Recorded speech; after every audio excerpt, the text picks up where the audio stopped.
This technique is called slashing technique. It's an old traditional technique and it will use up all of your scraps. So get your bag of scraps.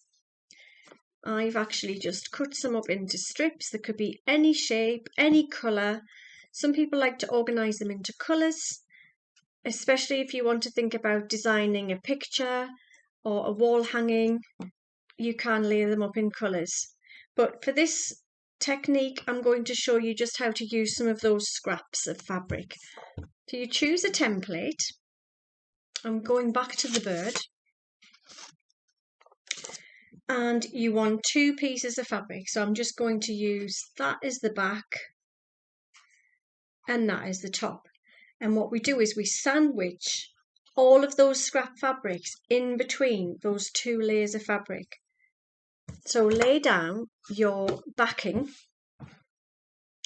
and then you can position your scraps. So you can just layer them over any way you like and do about 3 or 4 layers, one on top of the other. So I'm not going in any order, I'm just doing a bit random, using up some scraps that I had. You can use different types of fabric. You can use cotton, you can use poly cotton, you can use tweed, wool, and it's also really useful to use up any threads. So if you use an overlocker, keep your threads. If you've got any metallic thread that looks particularly nice, just bung that in there as well. Chuck it all in, layer up. As you can see, I'm not doing any uniform pattern, I'm just layering over the top so that I've got about 3 or 4 layers of different scrap fabric. Just enough so that when I put the bird template on, it will cover. So I need to go around the edge a little bit higher up. It's a great way to use up all of those scraps. This is actually a stretch fabric, like a knitted stretch. Okay, so no order. Just make sure the bird will fit on the top of the scraps. And then at this point, and there's another bit of fabric, I'm going to sandwich this outer fabric over the top. Don't worry about it not fitting. And in order to keep it in place, you want to run a line of stitching around the edge in the square or whatever shape you're doing. I'm just going to pin my 2 pieces together. I wouldn't go too big when you're first starting, for the simple reason when you pick it up all your pieces might fall out. So I'm pinning around the edge just to hold those in place.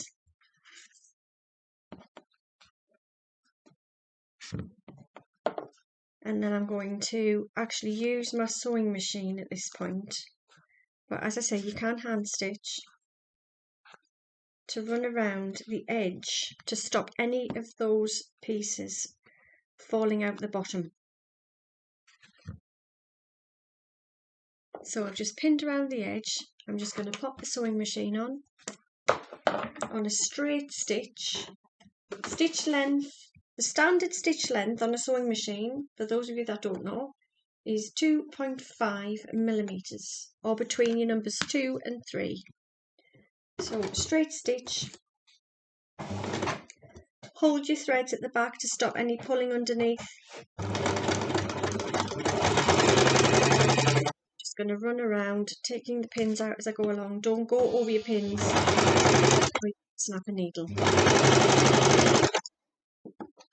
So this is just to stop any fabric scraps falling out. And the reason I said not too big is because, as you can see, the fabric is actually falling off the edge here of my sewing machine.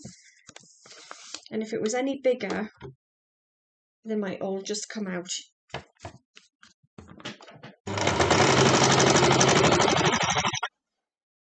doesn't have to be a matching colour thread, just to keep it all in place. I'm leaving the needle in and just pivoting the fabric.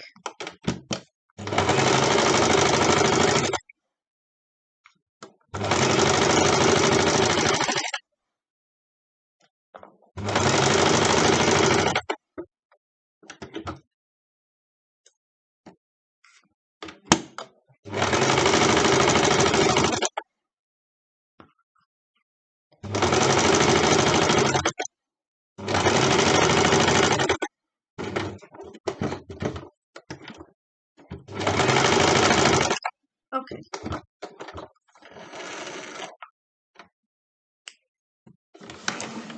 Just going to move that out of the way. I'll just tilt the blinds a little bit.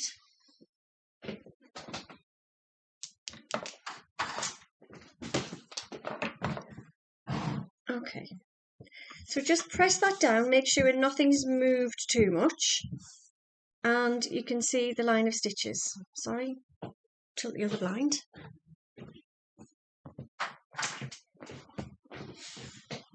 That's better. So you can see I've just done a line of stitches around the top to hold all of that in place. You can then pop your design, your template, onto your sandwiched fabric. Again, you can pin in place and you're going to draw around your template. I actually did this using a heart. That looked really effective. So using a marker pen or tailor's chalk or fabric pen, just draw around that image.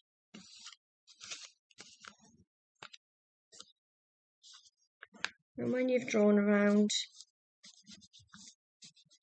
remove your template and your pins. It doesn't have to be perfect because you're going to stitch again.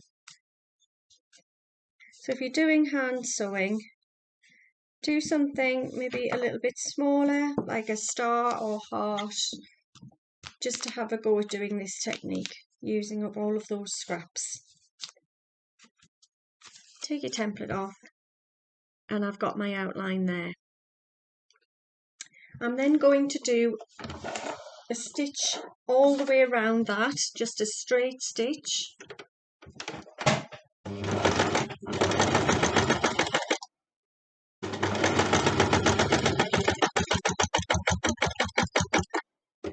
When I get to the beak, I'm just pivoting the fabric again.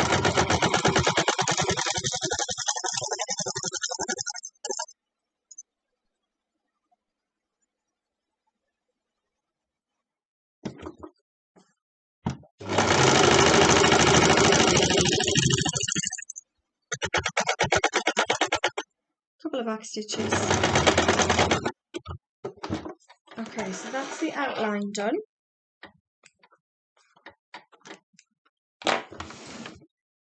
So I've stitched around and gone through all of the layers. It's at this point you can decide on what pattern stitch you want to do.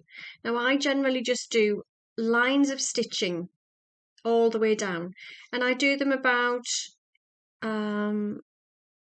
let's see, 1.5 centimeters wide. So you can either hand stitch or put the back on your machine, and you can do a pattern, you can do swirls. I'm just going to do some straight lines,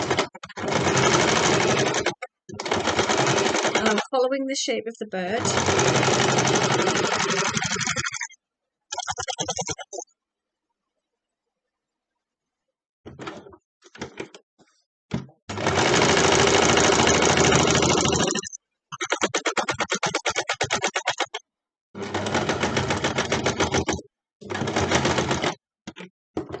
I'll show you that one.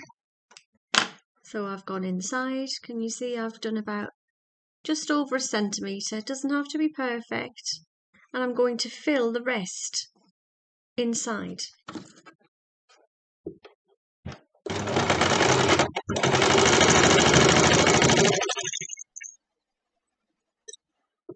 It's a good idea to use your presser foot as a guide for the width, so like the full width of your presser foot.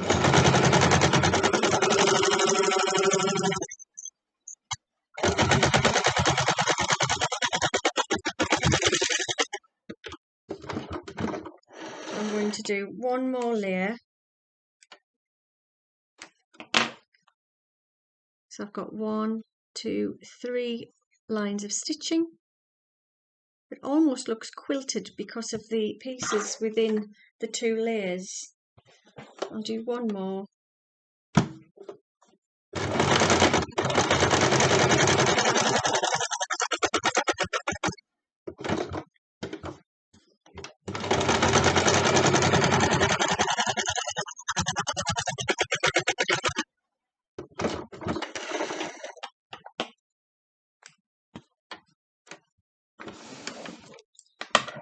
Okay, so I've done most of the bird there. I've just done this really quickly so I can show you the technique. So all of that scrap fabric is sandwiched between those 2 layers of fabric. And you're now going to cut between each line that you've stitched or sewn. Now you start off with a seam ripper as before. I can find mine.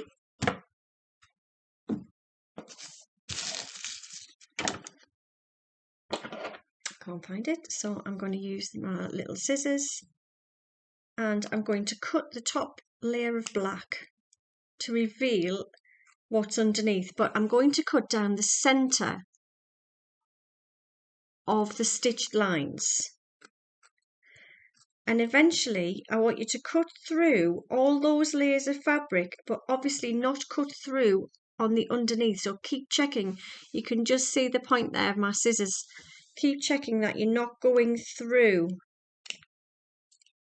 And what happens is you reveal all of those pretty fabrics underneath.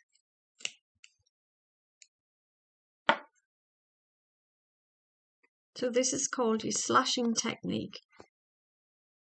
So I need to cut through a little bit more.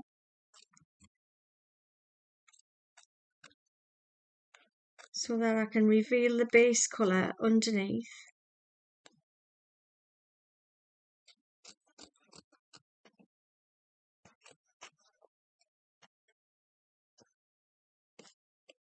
And again, just check you haven't gone through the back. So can you see all of those layers of different colours start to come through?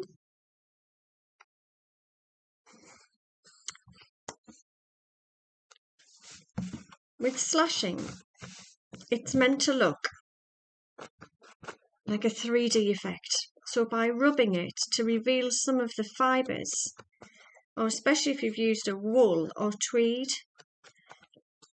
so it looks effective.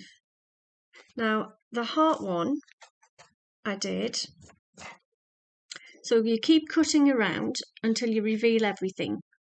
You can then cut this out and stitch your backing on, like I did with the pin cushion that I showed you earlier. So you can see here, I've done straight stitches going down. I drew the wing and I followed the line of the wing inside. I've then cut away some of the black to reveal the colours underneath. So I've kept a little bit of the black, but I've cut away some of this black on the top. So I've just trimmed the black to reveal some of the colour underneath, just on one side. You can see. But it looks really effective, doesn't it? And I've used mainly blues on the bottom and then reds on the top. But you can have a play around with different fabric scraps. So if you're doing a picture, they look really nice. And this is the heart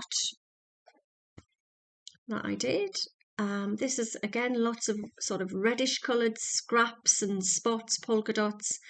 This was just a piece of scrap I was practicing on, but you could make these into cards, make them into Christmas cards. So again, just the vertical lines on the sewing machine or hand sew and reveal your scraps underneath. But I think they look really effective, and I particularly like this technique. So this is known as your mixed media technique, but using all of your scraps to be sustainable. So don't throw anything away and have a little go. See how you get on.